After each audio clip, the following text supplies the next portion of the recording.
இது பாருங்கள் கம்பெனி மிஷினை. இந்த கம்பெனி மிஷினில் நியூ மாடலு. என்கிட்ட ஒரு கஸ்டமர் நல்ல மிஷினாக பார்த்து எப்படி வாங்குறதுன்னு என்கிட்ட கேட்டாங்க. இப்போ இந்த வீடியோனால நிறைய பேர்த்துக்கு யூஸ்ஃபுல்லாக இருக்கும்.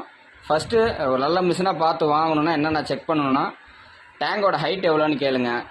ரெண்டாவது டேங்கோட நுழைவாய்வு எவ்வளோ திக்னஸாக இருக்குன்னு பாருங்கள். இது பாருங்கள் 2.5 mm. இது வந்து உங்களுக்கு நல்லா லைஃப் வரும். 10-15 வருஷம்னாலும் வாட்டர் விழுவாது, துருப்பு ஏறாது, நல்லாயிருக்கும் எஸ்எஸ். மூணாவது அந்த கேஸ் கட் ஆஃப் சென்சாருங்கிறத நீங்கள் இதை செக் பண்ணுங்கள். இதில் ஏதாவது ஒரு டேமேஜ் எதாவது இருந்தால் கூட உங்களுக்கு ஃபோர்ஸ் வெளியில் பக்காவாக வராது.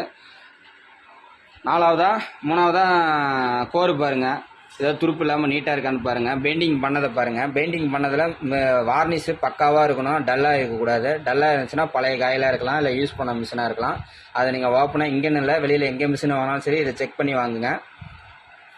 5ஆவதாக டயர்டு வாட்ஸ் என்ன போட்டிருக்கிறாங்கன்னு பாருங்கள்.